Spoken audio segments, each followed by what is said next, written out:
আমি এটা সুস্থ তদন্ত চাই। যে আমরা দেখতে পাচ্ছি উনি ঘরটি আসলে ঘুরে দেখছেন কি ক্ষয়ক্ষতি হয়েছে এবং তাকে সান্ত্বনা দেওয়ার জন্য এসেছেন। আমরা জানি যে খেলাফতে মজলিস দুয়ারি কেন্দ্র যে কেন্দ্রটি রয়েছে সেই কেন্দ্রে মোহাম্মদ সরোয়ার তিনি আসলে এজেন্ট ছিলেন, খেলাফতে মজলিসের এজেন্ট ছিলেন এবং তিনি আসলে শাওন কর্মী ছিলেন, কিন্তু নির্বাচনকালীন তিনি খেলাফতে মজলিসের একজন এজেন্ট ছিলেন, এজেন্ট হিসেবে দায়িত্ব পালন করছেন।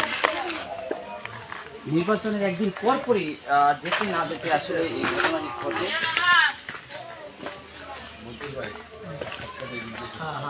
আমরা দেখতে পাচ্ছি এখানে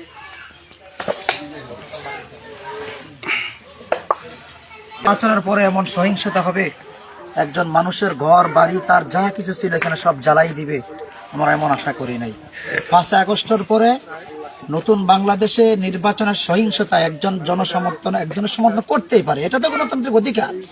সে একটা দল করবে, কাউকে ভোট দিবে, কিন্তু কাউকে ভোট দেওয়ার কারণে তার বাড়ি ঘর জ্বালাইয়া দিবে, এরকম সহিংসতা শোনার পরে আমি আমার এমপি সাহেবকে রাত্রে বললাম যে কি করা যায়।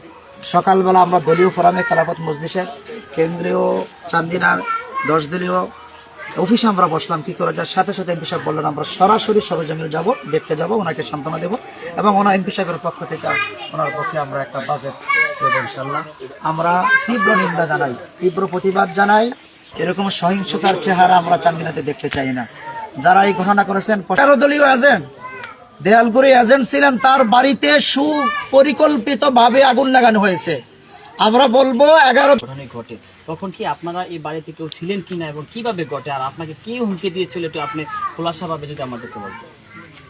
আওয়ামী লীগ সরকার থাকাকালীন অবস্থা আমাকে অনেকবার সে মারধর করছিল।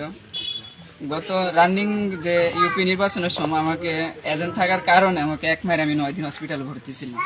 আমি থানায় একটা মামলাও স্বীকার করছি, মামলাটা আমার খেয়ে ফেলছে এরা। মামলাটা আমার বাড়িতে পুলিশে আসার পরে দিয়ে আমাকে মারধর করা হয়েছে। 5 তারিখের পরে দিয়ে আমাকে মারধর করছে। যাক, রেদন সাহেব থাকাকালীন অবস্থা সে ওর বাপও আমার গায়ে হাত তুলছে, এটা এলাকাবাসী সবাই জানে।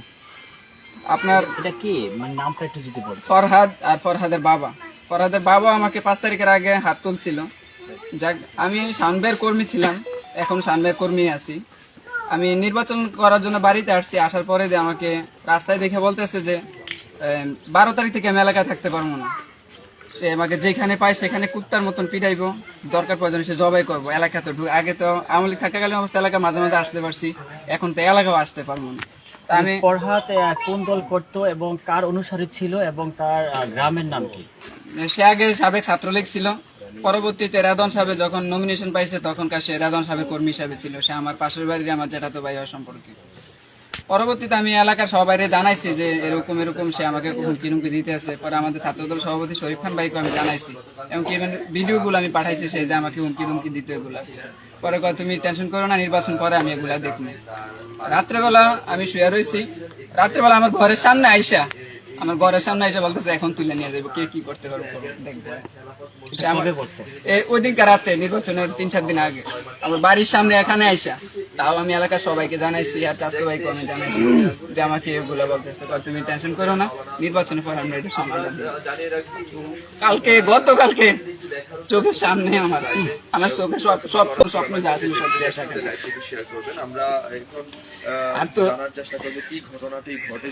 আমি এটা সুস্থ তদন্ত চাই।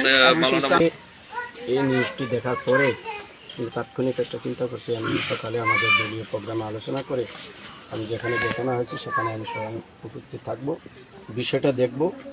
এখানে এসে দেখতে পারলাম যে উনি আসলে এই 11 দলীয় জোটে আমাদের এজেন্ট ছিলেন, তিনি বাস্তবে আমাদের দলের কর্মী নয়। এরপরেও আমরা তাৎক্ষণিকভাবে এটা শোনার পরে আসলে একটা অসহায়ত্ব পরিবার, সেই পরিবারে অনেক বাচ্চা কাচ্চা নিয়ে তারা ঘরে ঘুমিয়েছিল। যে ঘটনা ঘটেছে আমরা তা তীব্র নিন্দা জানাচ্ছি। সাথে সাথে প্রশাসনকে বলছি, আপনারা অতি দ্রুত একটা সুষ্ঠু নির্বাচনের পরে, চান্দিনাতে এরকম কোনো ঘটনা ঘটে নাই, এমন একটা পরিবারে আজকে এই সমস্ত ঘটনা ঘটেছে, আপনারা তাড়াতাড়ি একটা পদক্ষেপ নেন, সুষ্ঠু বিচারের মাধ্যমে যে দোষী ব্যক্তি তাদের শাস্তির আওতায় আনেন, যাতে করে চান্দিনাতে আগামী দিনে এরকম কোনো ঘটনা না ঘটে আপনারা যদি এটা তদন্ত সুষ্ঠুভাবে তদন্ত করেন, আমি আশা করব চান্দিনাতে এরকম ঘটনা আর দ্বিতীয়বার